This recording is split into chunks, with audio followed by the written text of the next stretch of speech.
Hey folks, and welcome to Replay, the show where games are art. We're jumping right back in, continuing with Final Fantasy VI, as Terra and company are talking to the Elders of Narshe. Which, yeah, this is pretty accurate. They really are asking Narshe to fight, to kill.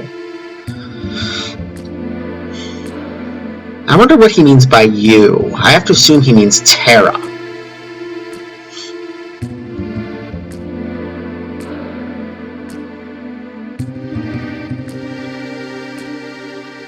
Because Magitech, as we've been saying, is nuclear weapons.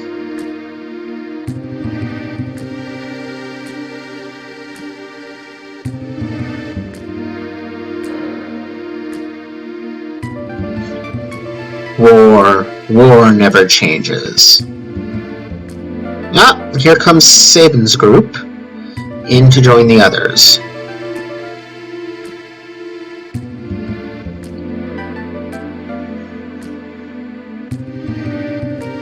I actually like this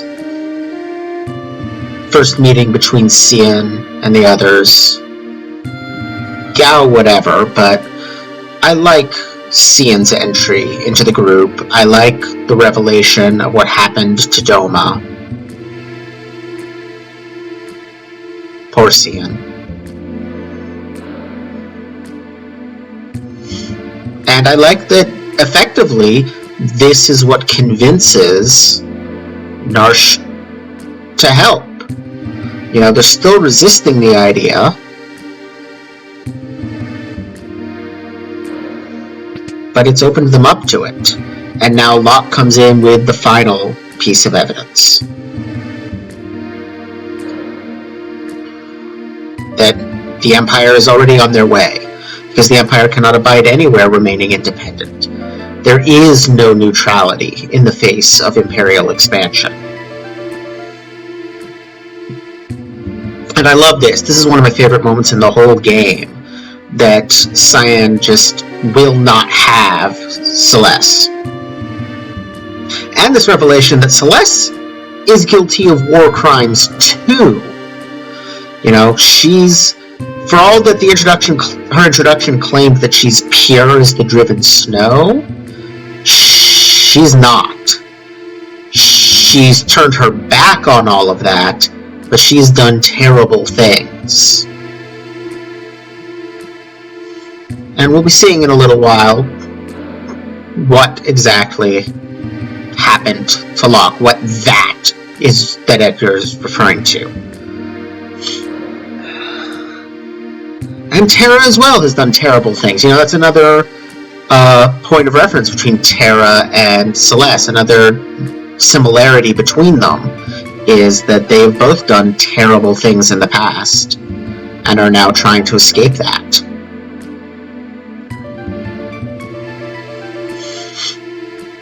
But our time for introductions is limited.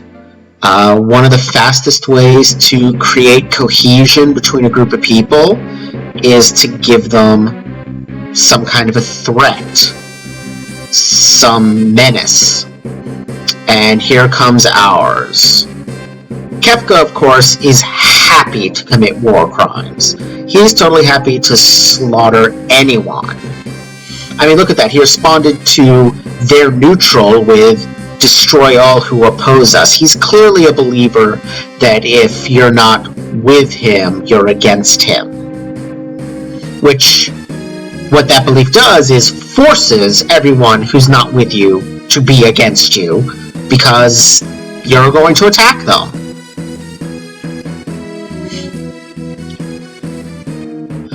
So, like I was saying, this is what's going to bring the party together. This is what's going to take this disparate group of people and merge them. Edgar, of course, tries to hit on Celes in his own weird way and fails miserably.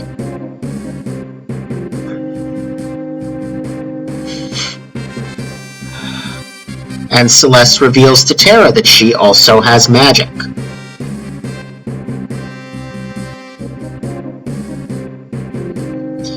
But for Celes, it's an artificial infusion, where for Terra, it's She was born with it. And Terra is also obsessed with this notion of love, which Celeste has no particular interest in. It's not her issue.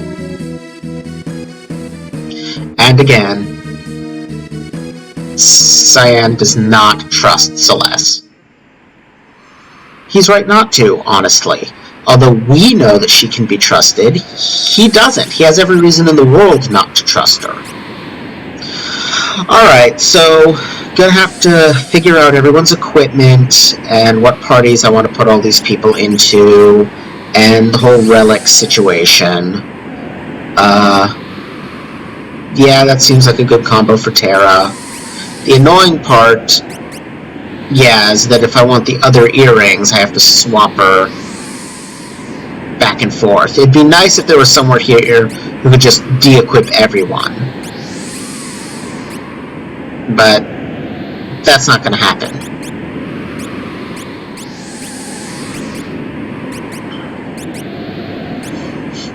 Of course, Celeste is one of my better equipped characters.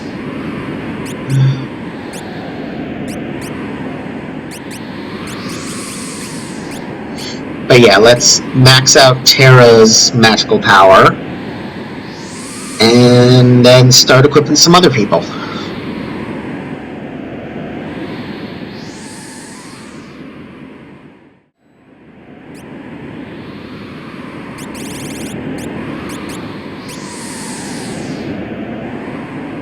Alright, now that everyone is equipped, we can start the battle. Mog is back to give us some basic instruction. Help us form the parties.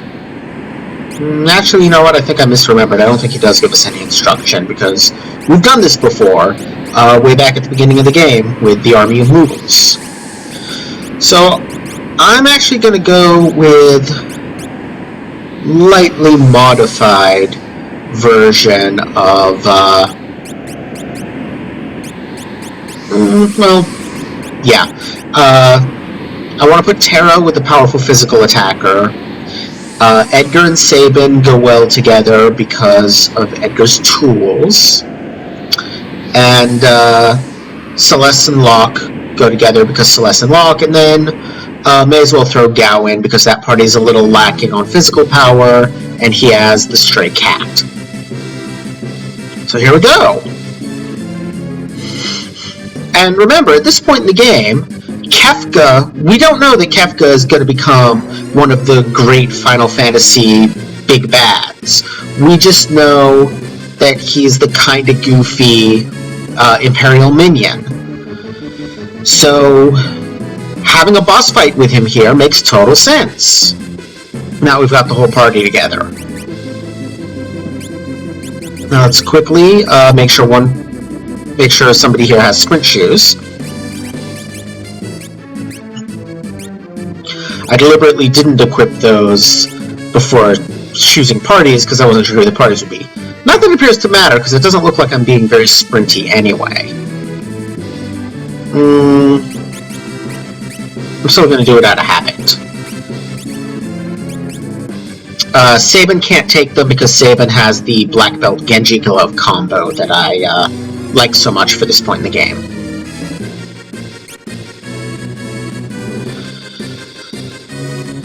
And then, I don't think Celeste has anything. So, she could take the sprint shoes.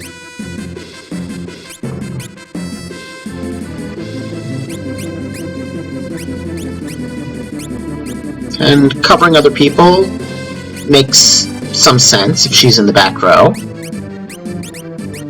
And Sniper Sight, I think, helps the success rate of stealing, I'm not sure. So I'm going to put it on lock just in case.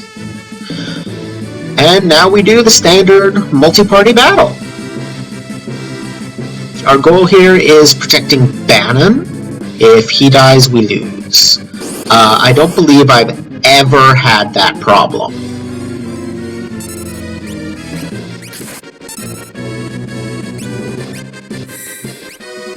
There's something really appealing to me about having Terra and Cyan together. I think it's because he's kind of the character I think of as the iconic physical fighter. He's, you know, the tank, and she's the mage. They just go together.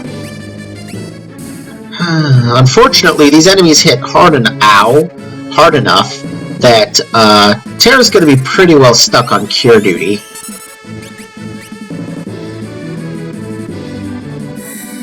I mean, she might get the occasional physical attack off, but not that much.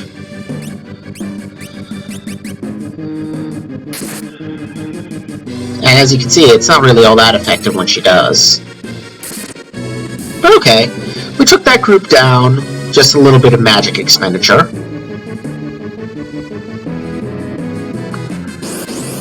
Edgar and Sabin should have no problem. They are basically our powerhouses.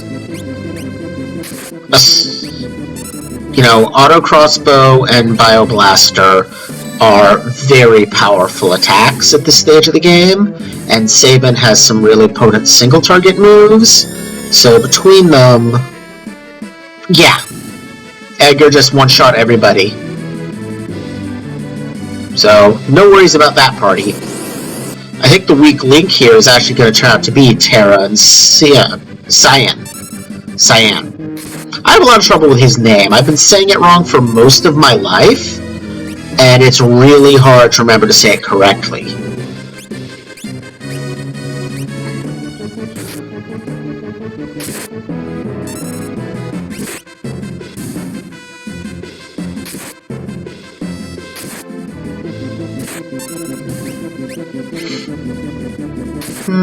Maybe I should consider bringing Celeste out of the back row, I don't know. But okay, we've beat kind of the first wave of them. And here comes the second.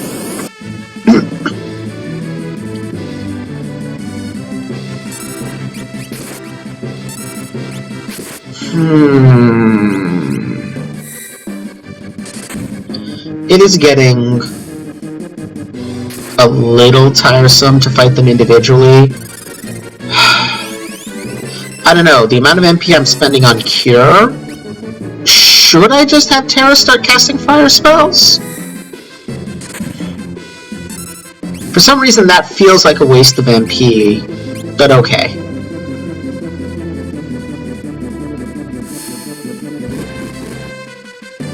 It occurs to me that Cyan has probably never seen anyone use magic before. I wish he had some kind of a reaction like Locke and Edgar do. I guess we can assume that he does, it's just not shown, because again, this is an old game, a lot has to be inferred rather than depicted. It's impressive that they had that reaction for Locke and Edgar in the first place.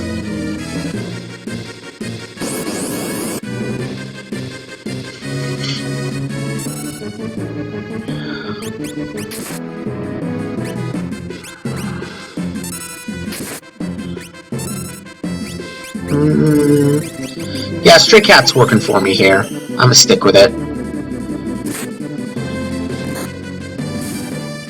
Yeah, even without Cat Scratch, it's doing almost 200 points of damage. That's a lot. With Cat Scratch, it's just death.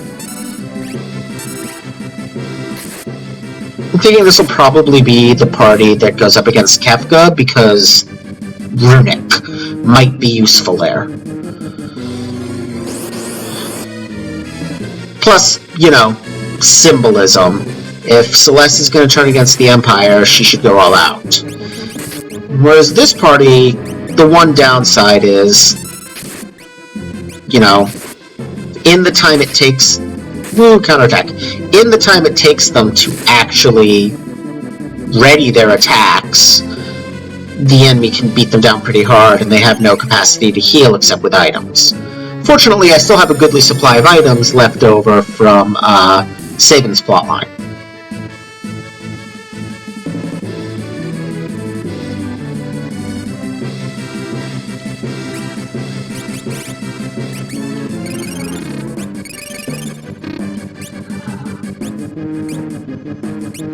But yeah, they're definitely going to have to be kept healed in between.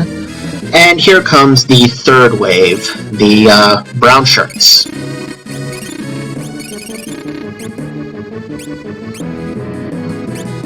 And yeah, definitely going to move Celeste into the front row. Uh-oh, that guy nearly got past me.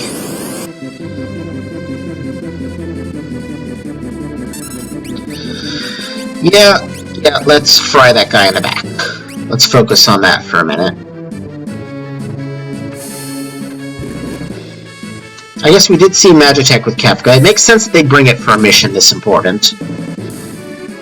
Fortunately, it's not that powerful. But yeah, this sequence of the game, there's no real deeper symbolism to it or anything. It's just an opportunity for all of the characters to fight together, possibly in different combinations than what you've been using thus far in the game, as kind of a both a preparation for things to come as you start using different characters going forward, and also, story-wise, it's a way for all these characters to share a common experience.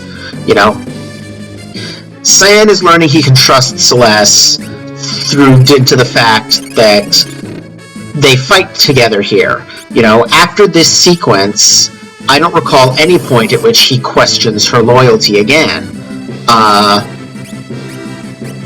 There's one point later in the game when she's a possible traitor, and I can't remember if Cyan has a specific reaction to that, but I don't think he does. I don't think there is ever any point at which he questions her loyalty after this, because they are comrades in arms now.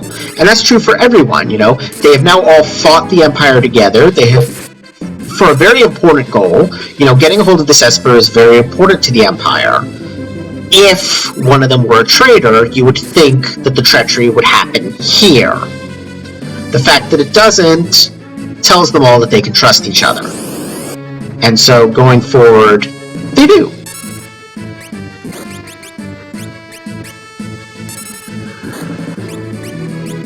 I'm gonna try stealing from the doggies. I don't remember if they have anything. But as you can see, with this party, I'm sufficiently unworried that I'm willing to try stealing.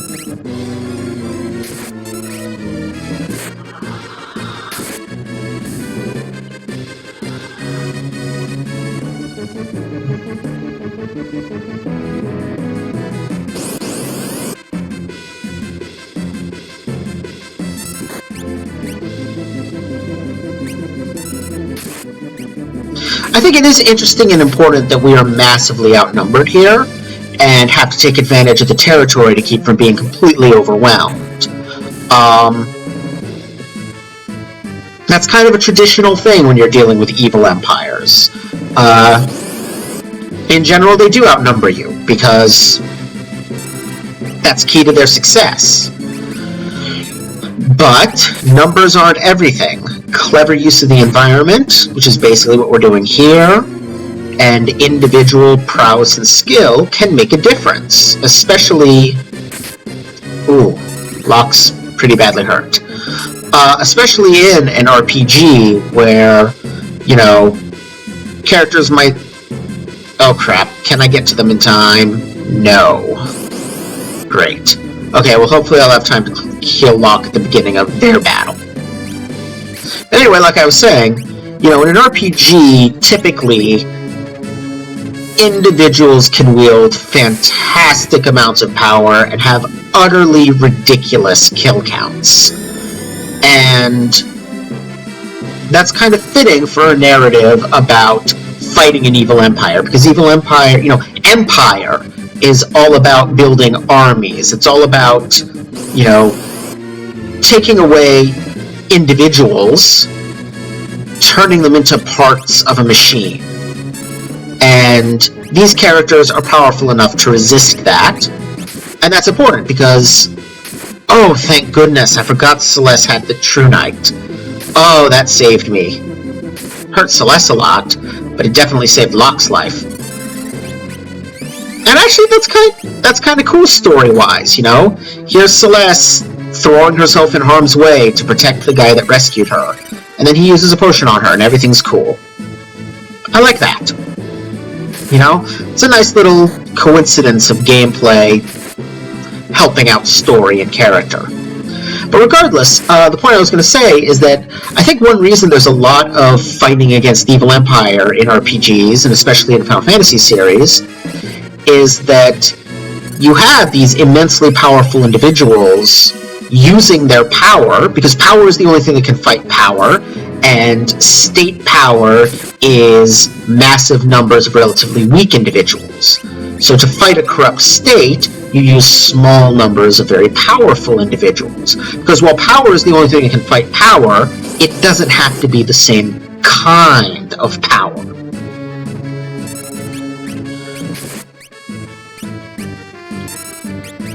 You know, so here, for example, we have a wide mix of different kinds of power. We have Terra's magical power, we have Cyan's physical prowess, Locke's agility and stealth, Edgar's technical skills, martial arts, and we're up against people who are all using the exact same kind of power. You know, soldiers, dogs, mechs, they're all the same kind of power. They're all this military machine.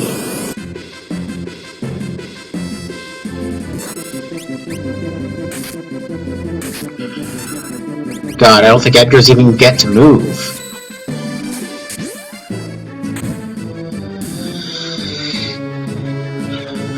Another bit with really good music, by the way. You're getting... Yeah, I'm gonna use items rather than magic, because we're pretty low on magic.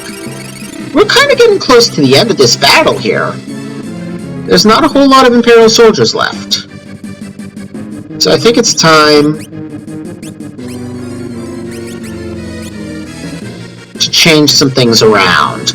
Because if I'm not taking Sabin into the fight with Kefka, then he has rather different equipment from what I want. I want somebody else to have the equipment that I'm using on him here.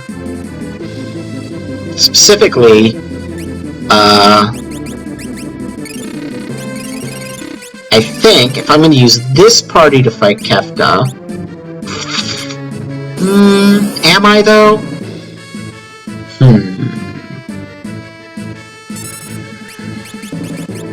Is there another... I'm trying to remember. For some reason, I think there's a special enemy before the fight with Kefka. Like, not quite a boss, but a near-boss level enemy. And maybe I'll save this party for them and use Terra and Cyan against Kefka?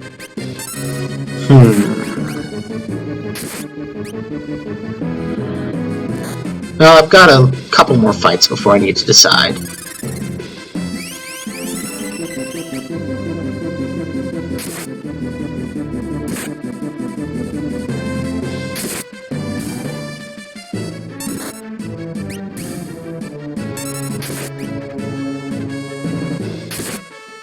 Man, they really like hitting the girls. Really hard to keep their HP up. Maybe I give Genji Glove and Black Belt to Cyan, fight that boss before Kefka,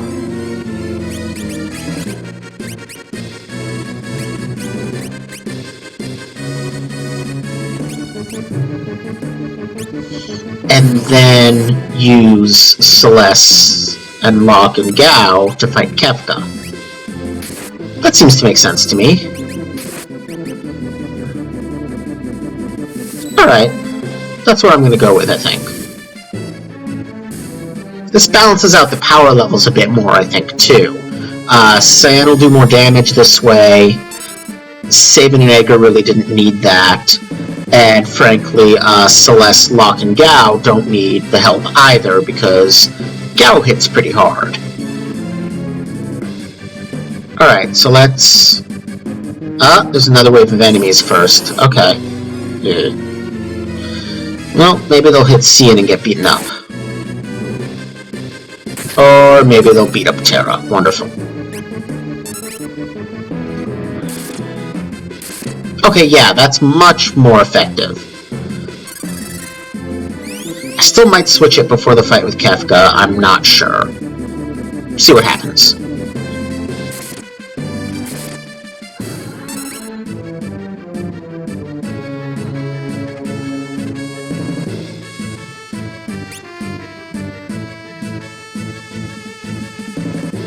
Yeah, let's have him move there.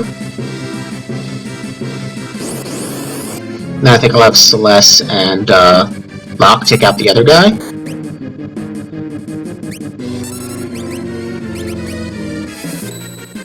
That's not who you're supposed to suplex, Sabin. I wonder how effective poison is against Magitech. I'm guessing not very.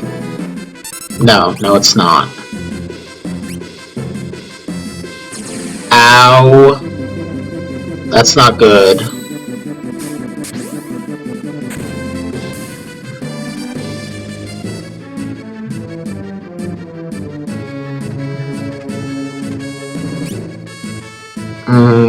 But rather than Phoenix down them, I'm going to move her into the gap.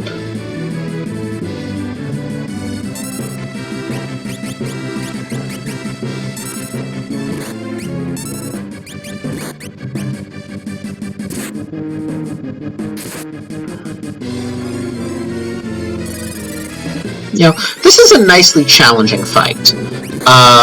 It's never, I'm on the verge of death, oh my god, but I definitely have to work at it to keep people's HP up, and take out the enemies.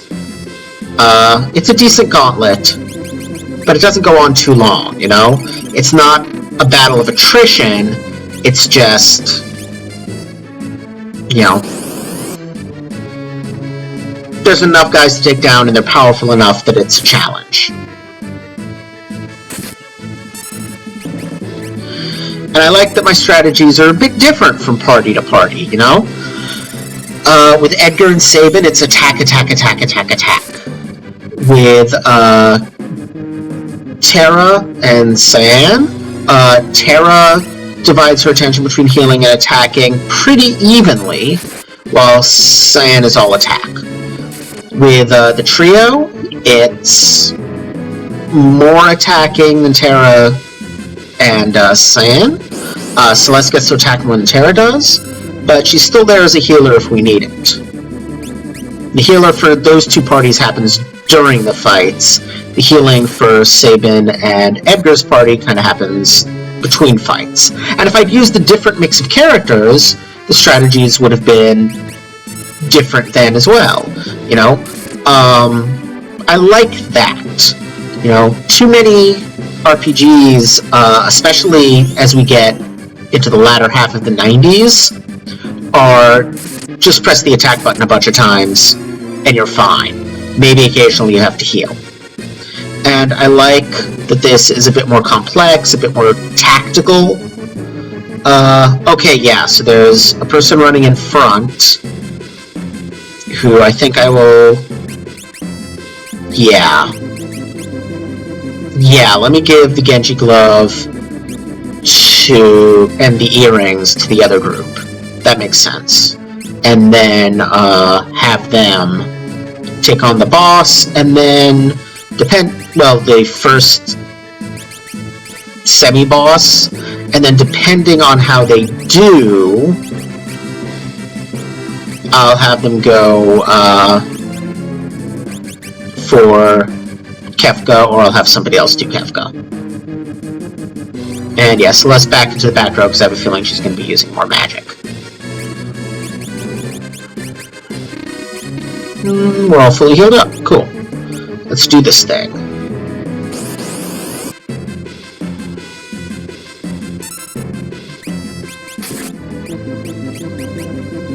Wow, that was a pretty potent first hit there.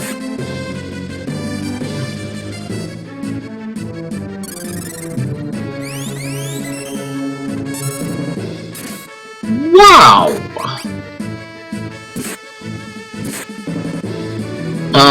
Not good. Oh good, it only affected one person.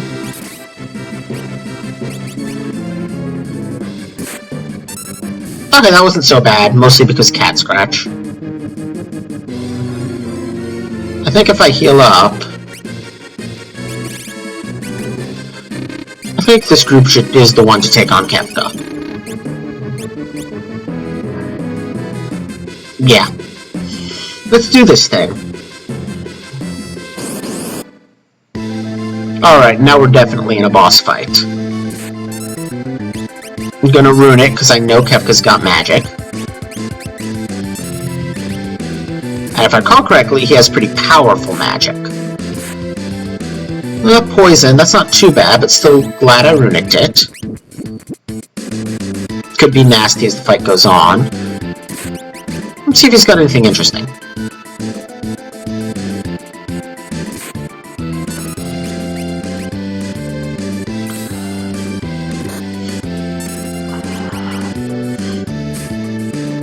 Ether. That's alright. Oh man, Muddle would have been really nasty. That's the classic, you know, turn on your allies spell.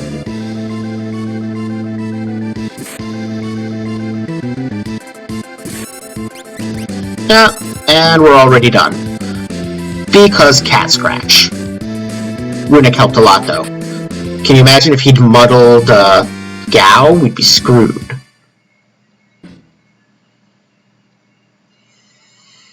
Kefka briefly channels Kathy and then runs away. And here's where the game's first major twist occurs. You know, because we've already seen that the Esper has some kind of connection with Terra. And now we start getting a hint to what that connection could be.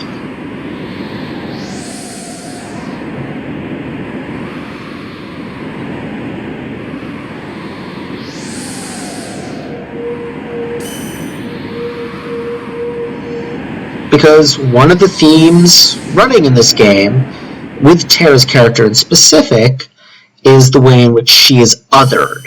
The way in which she is grotesque. I mean, she's depicted as an attractive young woman, but her power is immense. And power, as Foucault argues, is inherently grotesque. It distorts everything. And we're going to see that here, that the unleashing of Terra's power makes her monstrous. It makes her into this ugly creature. Or at least that's where we're going to start with. You know, this notion of Terra as other, as grotesque. Interestingly, Celeste can feel its mind. She's got a connection to it too. It's just not as powerful of one as Terra, because Celeste's power, as we'll later learn, comes from Esper's as well. But for her it comes in an artificial way, and for Terra in a more natural way. So yes, Terra is transformed and freaks out. You know, as you would if you suddenly turned into this weird furry pink thing. Also, she can fly now.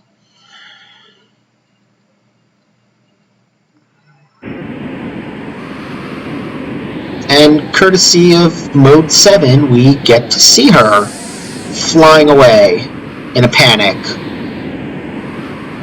over a pretty healthy chunk of the planet before finally cutting back to the rest of our people.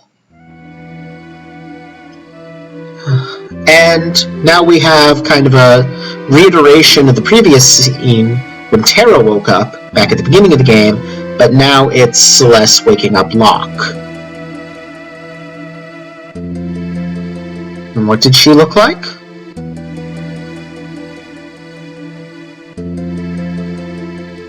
An Esper. The Espers are magical nukes. Terra is a magical nuke. Terra is an Esper.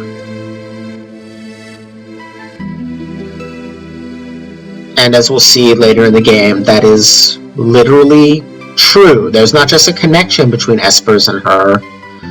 She is an Esper. well, half Esper. Because this era of Square, this era of Final Fantasy games, the Super Nintendo era, was very interested in characters who are half of this world and half of another. Final Fantasy IV,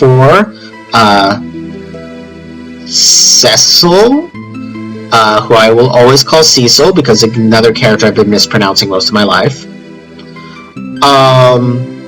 He was half Lunarian. Bartz in Final Fantasy V is half from Galef's world and half from the world you start in. Now I'm going to take a very specific party here. And there is a reason why. I'm going to take Celeste because I want to cast her. And I'm going to take Edgar, Sabin, and Locke for story reasons. Even though, honestly, I would rather have Cyan than Locke,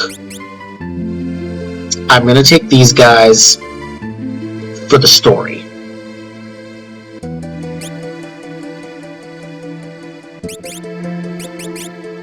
Yeah.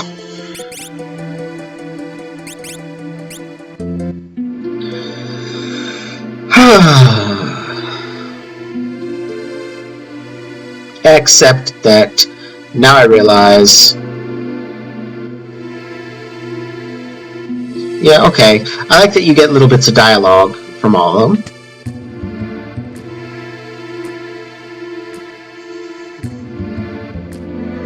Yeah, they're all basically telling us the same thing. Go to Figaro Castle, go across the mountains. But I believe this is our first opportunity to access Narsha's shops. So let's see if they have anything interesting.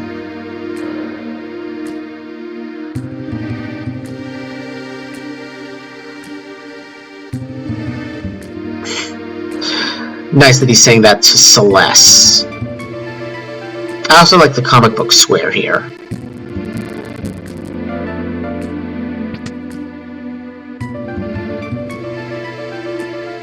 Nope, no elixir. It's one of the very few clocks with no elixirs. Ooh. Definite improvement there. Alright, well...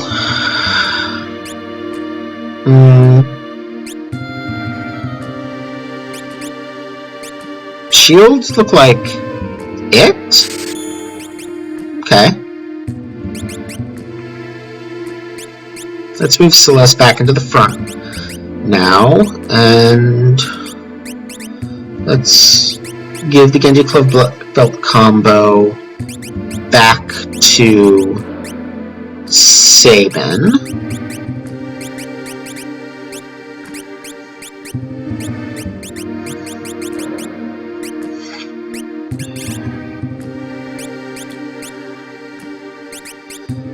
And I think that works for me. It just leaves the question of what to give Locke.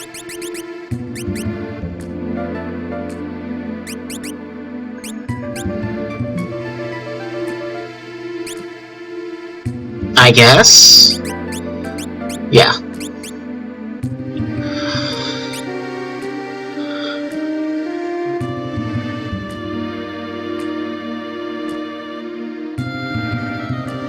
Okay, so that gives us equipment. Let's see if there's any new, it gives us armor, I should say. Let's see if we've got anything new and interesting on the weapons front.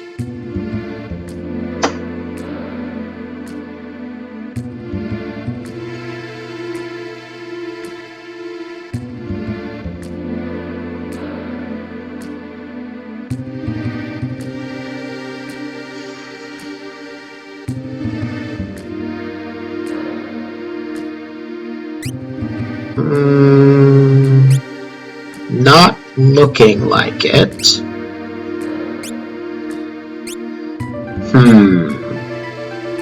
That would eliminate her ability to do Runic, but allow her to attack from the back row. So it's a definite for Locke. A bit iffier for Celeste. Not that Runic will be that useful going forward, but yeah, okay, let's give it to her.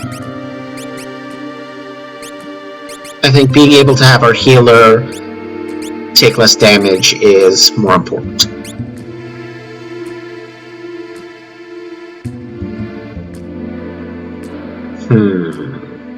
How much you want to bet this bed is a free night's sleep? Yep.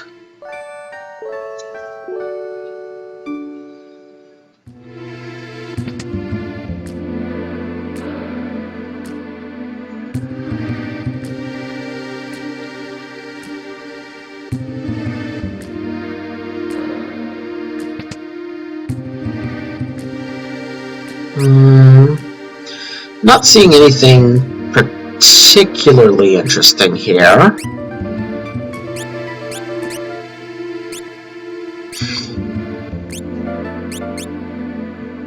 Just in general, you usually don't want to buy relics. Alright. I think... unless there's interesting people to talk to in the inn, or treasure chests, I think that's about it for this town. So, on to Figaro Castle, and the reason I brought Edgar and Sabin along, which is that if you have both of them in your party at this point, and you go to Figaro Castle, things happen.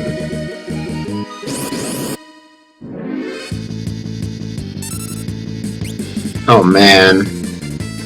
These guys? There's really no point in even making an effort here, is there?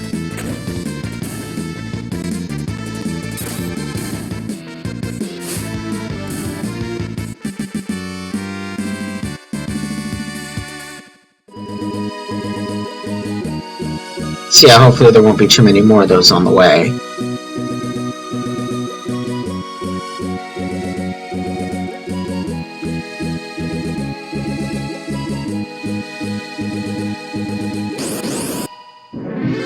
One more fight, that's acceptable. I doubt there's going to be another between here and Figaro. I really like the different weapon animations in this game. If I'm remembering correctly, FF5 had that and 4 didn't? But there's a lot of variety on them in this game, and I like it. The reason I'm switching Edgar back into the lead is because he gets discounts at the shops here. Right, and here's the beginning. Sabin's like, woo, wandering around. Because he hasn't been here since he left as a kid. So this is, again, another really nice touch. They didn't have to do this, but they were like, you know, it makes sense for Sabin to respond on coming back to his old home. And that's really a kind of a running theme of this part of the game. Sort of how death and dealing with death was a running theme of Sabin's end of the three-way split. Now that the party's back together, there's kind of a getting to know you theme. There's the revelation that there's something really unusual about Terra, even beyond her ability to use magic. Now we're gonna get... ooh, new equipment. The drill. The drill is one of the best tools in the game. The drill is really nice because it ignores defense. Anyway, like I was saying, there's going to be a running theme in this bit, getting to know you. Learning more about our characters. Starting with Sabin and Edgar, and then it'll happen as well with Locke a little further on. Which is why I brought those characters, so that we could get that to happen. It's general rule, if something sells for 1, you don't want to sell it because there's something special about it. You know? Generally speaking, items sell for half what they cost in stores, so if something sells for 1, that means it's got no cost in stores. Which means it's unique. So I try to hold on to unique items just in case they're useful for something later.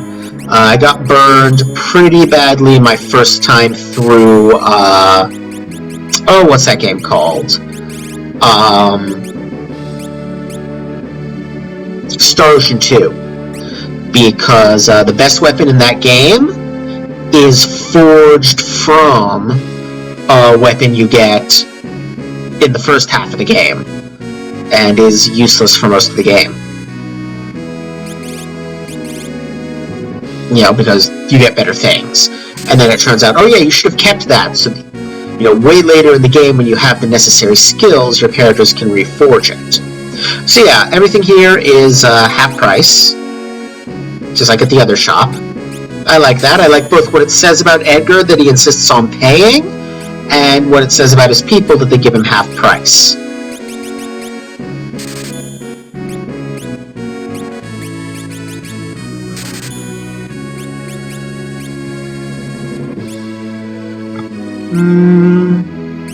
Yeah, some more tinctures would be nice, and I'm out of money.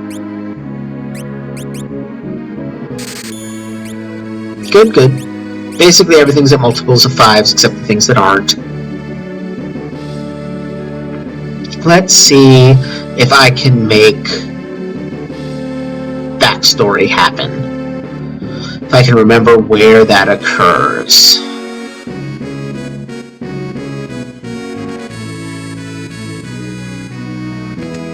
Because we kind of already got Edgar's perspective on all this. Now I want to try to find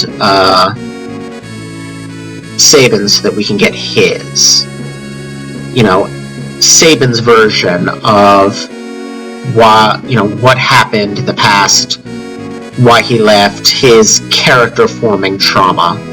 Which is the same as Edgar's, but it's nice to get a different perspective on it. That I feel like that's the kind of the whole point. Maybe I can make it happen by sleeping? Yes, that is how I make it happen.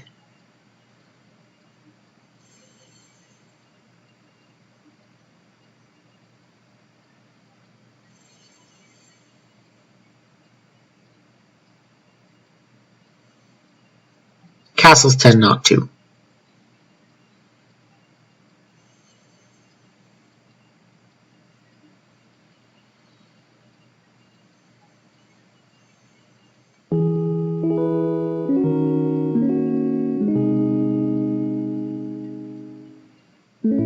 This is a nice way of transitioning into a flashback, I feel.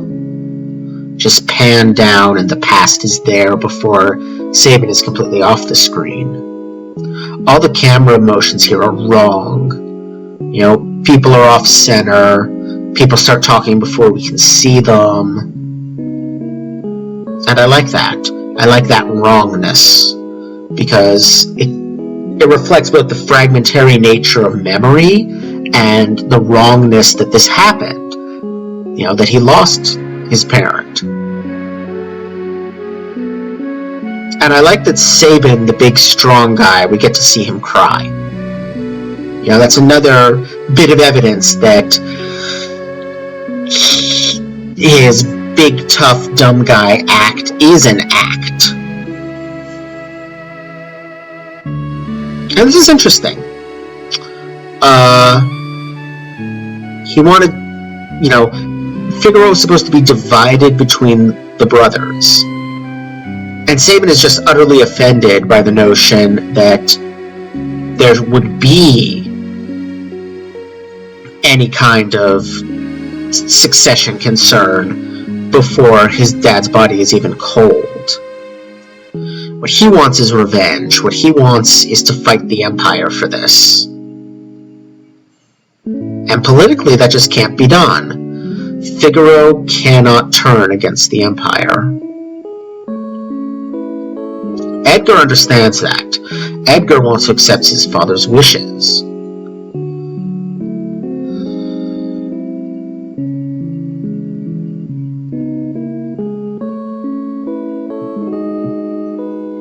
But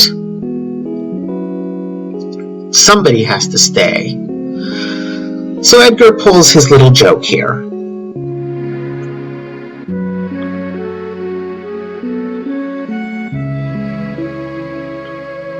I say joke because of things that get revealed later, if you have the right combination of people in your party.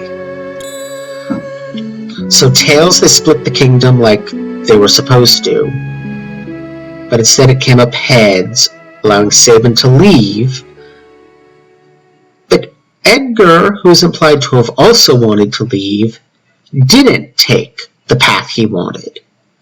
He remained behind to rule the kingdom, because that's what was needed.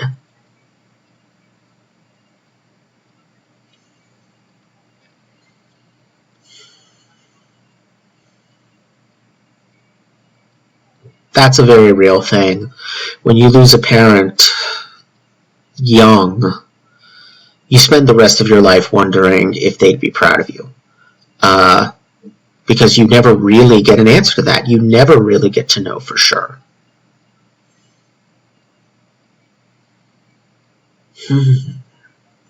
And they toast themselves and their family and their realm. I just really like that little sequence. I'm glad it's in there. You know, it's a way for them to make peace to an extent with their paths and each other.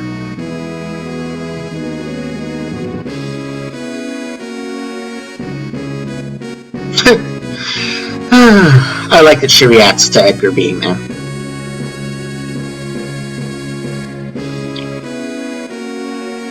And now that we've done that, it's time to do what we came here for.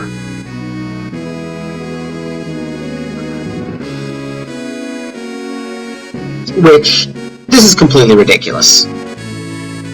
Just the idea of this castle, this enormous castle, digging its way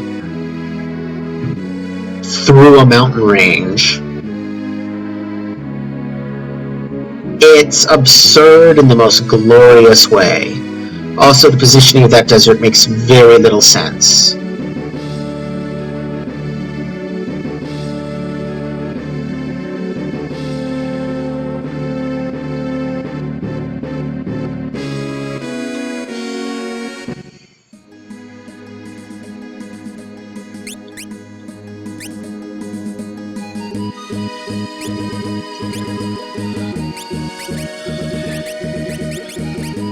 Let's put Celeste back in the lead. I only really had Edgar there for that sequence. And then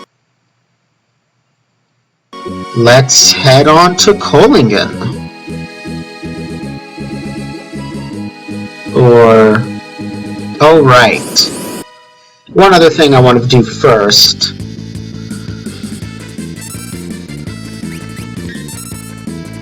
As long as I'm in the neighborhood.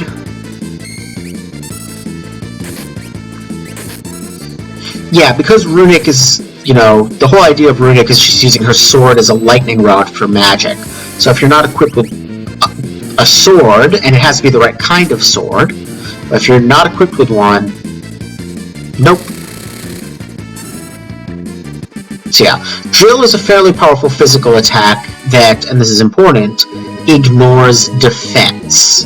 There are things it can't hit, there are things that are immune, but if it hits and does damage, it ignores the target's defensive stat. That's pretty sweet against some enemies, specifically ones with high defense.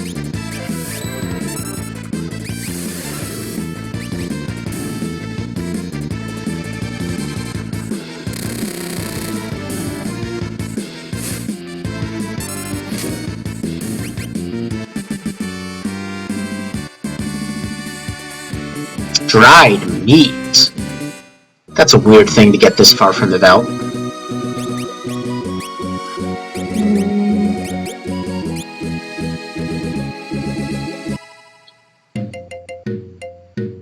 So, weird random old man living on himself. Apparently there's one at both ends of the map.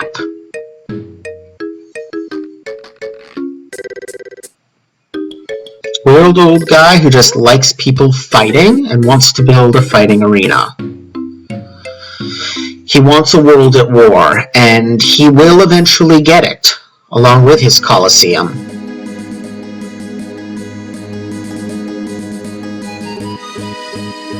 see, that was the wrong way.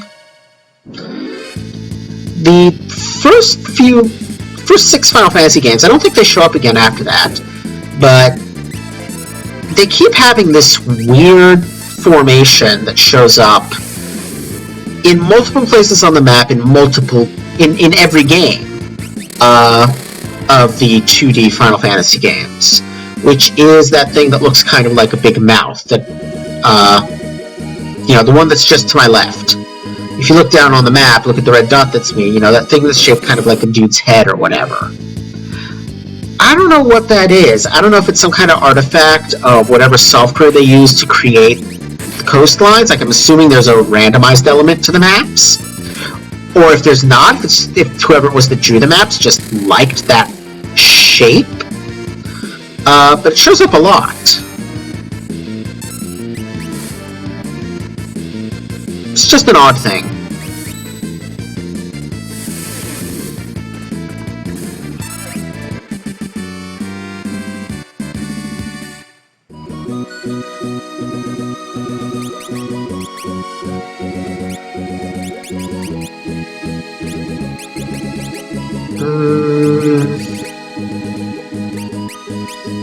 What does the hero ring do?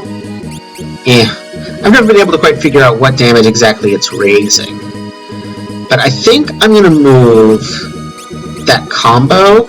Much as I like it on Sabin, it makes more sense for somebody who actually attacks as his usual attack to be the one with the Genji Glove. And I guess I'll put the hero ring on Sabin. Maybe the True Knight? Yeah, Sprint Shoes. But doesn't Edgar have those? He does, so let's give him something else.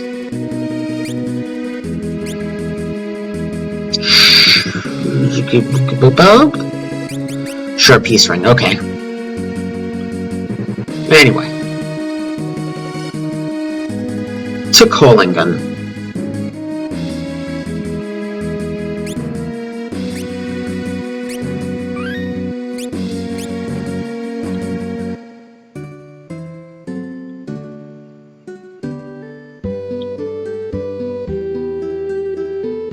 Let's start by checking out weapons, items, etc.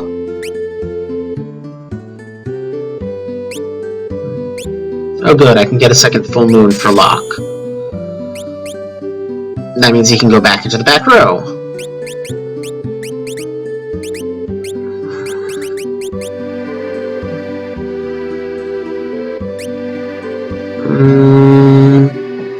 This looks like basically the same equipment as Narshe.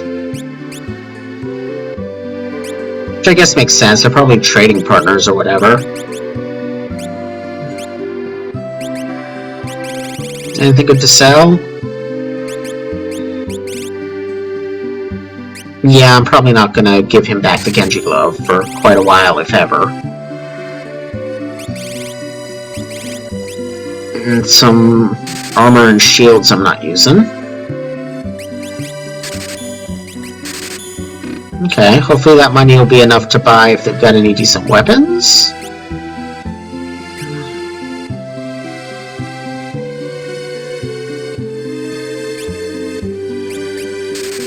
Whoa. I can't believe I screwed that up. I had a Mithril Shield and I sold it. Okay. That's probably it, shopping-wise. So yeah, this is the guy that tells us about the Colosseum, but I've already been there. Or the guy who wants to build a Colosseum at this point.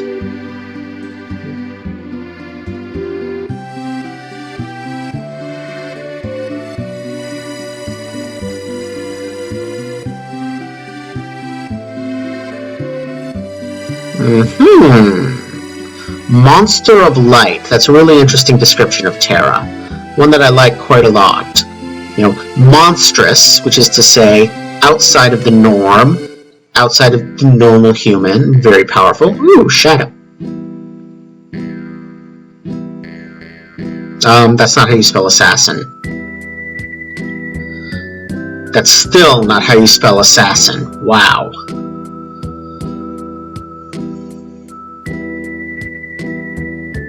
Yeah, because we have too many people in our party, he won't join us. Can't even try to hire him.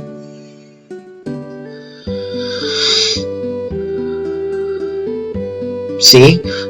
Terra is monstrous yet beautiful. She's this terrifying creature but has gentle eyes. She's a study in contrasts. And here we have Locke's backstory. Oddly, it has the wacky old dude music, but I guess that's who the person in the basement is.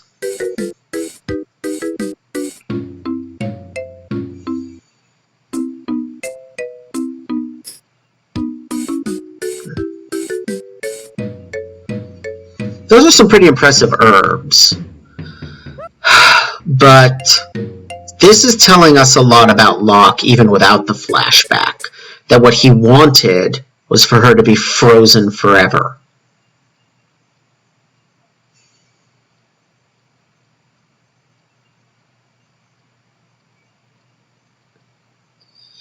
I mean, you know, the creepiness of the old man, his weird laugh, that tells us something about this action of Locke's to preserve his lost love forever and go on this world-spanning quest to find a way to revive her.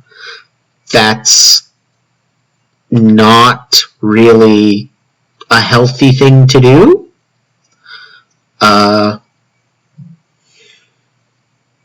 Yeah. I do like that Celeste comes back into the room to look at her for a moment.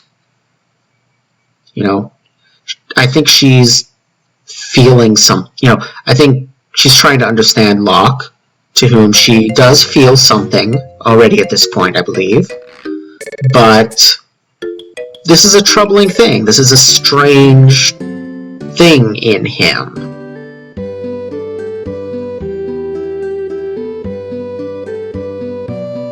Yeah, thanks for the warning. We were just there. It's interesting that the town, views Rachel as a ghost kept in there, that's what the rumor has evolved into. Because again, that's an example of how kind of messed up this is. This is someone who, by all rights, should be dead. And by trying artificially to keep her in this halfway state in between life and death, Locke has trapped himself. We just saw that whole journey of going from losing someone to recovering. The journey, from living to the dead, from life to death. And here we get the other part of Locke's story.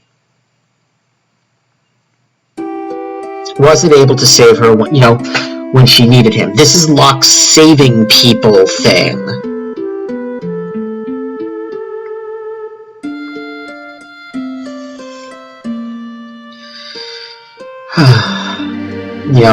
He's off searching for wealth and discovery and adventure.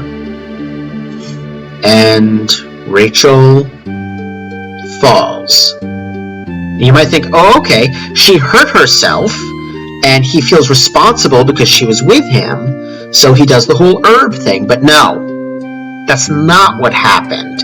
And I like that that's not what happened, because it makes Locke's character more complicated and, well, frankly, more problematic, but in an interesting way. Not in the sense that, is sometimes used to mean, you're a bigot, but I'm not calling you a bigot, but in the original sense of a problem, of something to be worked through.